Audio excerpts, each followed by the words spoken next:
नमस्कार दोस्तों, स्वागत है आप सबका वर्मा जी टेक्निकल पर। और दोस्तों मैं आज आपको पढ़ाने वाला हूँ विज्ञान का बहुत अच्छा कॉन्सेप्ट। आपको मैं आज पढ़ाने वाला हूँ दोस्तों अवतल दर्पण और उत्तल दर्पण पहचानने की ट्रिक, यानी कि कॉनकेव मिरर और कॉन्वेक्स मिरर। आप देखते से ही पहचान जाएंगे कि किसे कहते हैं उत्तल दर्पण, किसे कहते हैं अवतल दर्पण, और इसके कुछ एग्जाम्पल भी हम देखेंगे। तो चलिए फिर ज़्यादा टाइम नहीं लेते हुए शुरुआत करते हैं हमारे वीडियो की और लेते हैं आज का हमारा पहला कॉन्सेप्ट। तो दोस्तों आपको एक ये कांच का गोला दिख रहा होगा, इसमें लिख भी दिया है मैंने कि कांच का खोखला गोला।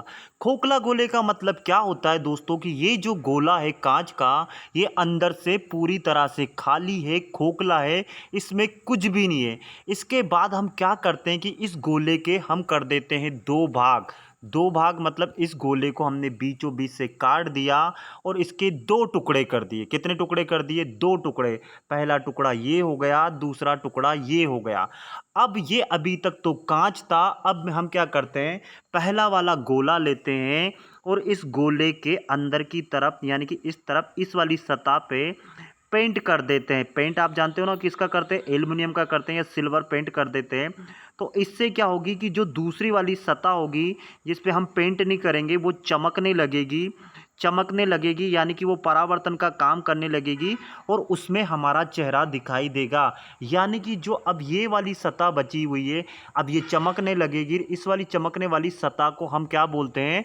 परावर्तन सतह। यानी कि ये कांच का यानी कि दर्पण का काम करने लगेगी। अब इस सतह में हमारा चेहरा दिखने लगेगा क्योंकि पीछे की तरफ से हमने क्या कर दिया? पेंट कर दिया। इसी प्रकार जो हमारा ये दूसरा वाला टुकड़ा था, हम क्या करते कि इसमें इस तरफ से, उसमें अंदर की तरफ से करा तो इसमें बाहर की तरफ से हम क्या करते हैं? पेंट कर देते हैं।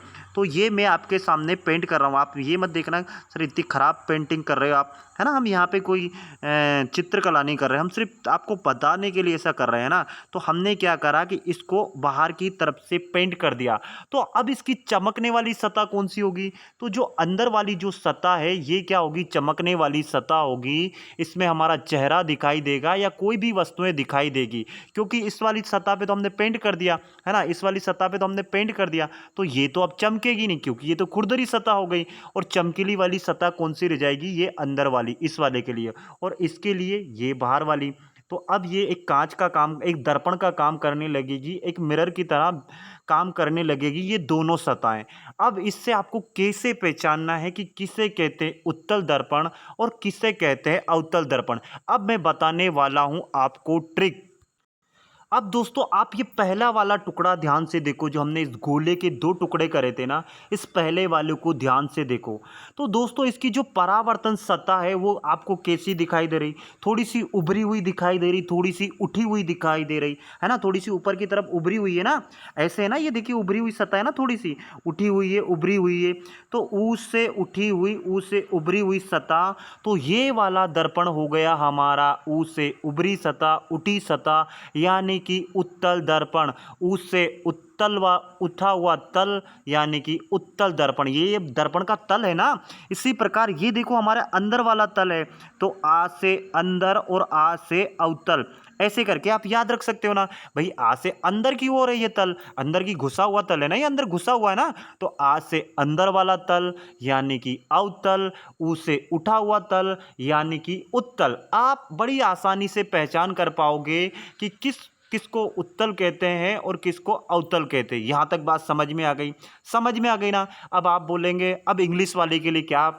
अब इंग्लिश वाले के लिए दोस्तों इस अवतल दर्पण को बोलते हैं हम कॉनकेव मिरर। इंग्लिश में, अगर आपको इंग्लिश में क्वेश्चन आ जाए तो आप कैसे पहचानेंगे? कॉनकेव, ठीक है। अब भैया इंग्लिश वाले को कैसे याद रखना है? देखिए दोस्तों इस केव का मतलब होता है गुफा। यानी कि हम किसी भी पहाड़ में जाते हैं तो केव का मतलब क्या होता है? आपने इंग्लिश पढ़ी होगी, नहीं पढ़ी होगी तो सुन लो। केव का मतलब होता है गुफा। गुफा कैसी होती है भैया? गुफा का मुंह कैसे होता है? किसी भी पहाड़ में जाते हैं तो गुफा का मुंह ऐसे अंदर की तरफ ही जाएंगे ना, कि ये गुफा का मंदिर ऐसे होता है, ऐसा तो कभी नहीं होता ना। ऐसे होता है क्या? इस तरह जाते क्या, इधर तो पहाड़ आ जाएगा। तो गुफा का मंदिर, गुफा का जो मुंह होता है ना वो अंदर की तरह ऐसा खुला हुआ होता है। तो आ से अंदर यानी कि केव में हमें अंदर जाना, तो आ से अंदर और आ से अवतल। तो अवतल को हम क्या बोलते हैं? कॉनकेव। तो बाकी बचे हुए को हम क्या बोलेंगे? कॉन्वेक्स, क्योंकि दो ही मिरर होते हैं, या तो कॉनकेव होगा या कॉन्वेक्स होगा।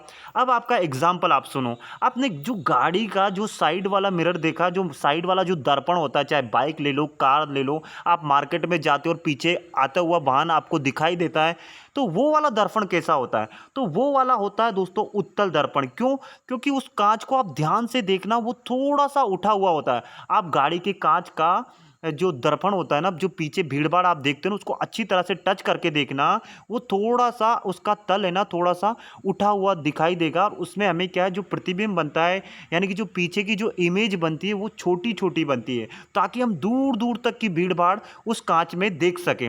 इसी प्रकार जो ये अवतल है, इसको आपने ये कहाँ देखा होगा? इसी प्रकार जो गाड़ी की हेडलाइट होती है ना दोस्तों, तो उसमें जो बाहरी सतह है ना, उस पे पेंट कर दिया जाता है, और जो बाकी जो सतह बचती है, जो कांच की दूसरी सतह बचती है ना, वो परावर्तन का काम करती है, तो वो वाला हमारा अवतल दर्पण होता है। तो अब आप जिंदगी भर नहीं भूल पाओगे कि किसे कहते हैं उत्तल दर्पण और किसे कहते हैं अवतल दर्पण। तो वीडियो अच्छा लगा हो ना, तो वीडियो को लाइक करना, चैनल को सब्सक्राइब करना, और अपने दोस्तों में शेयर करना, इसी प्रकार की ट्रिक पाने के लिए। चलिए, इसी के साथ मैं विदा लेता हूँ। जय हिंद, जय भारत। आप सबका दिन मंगल में हो।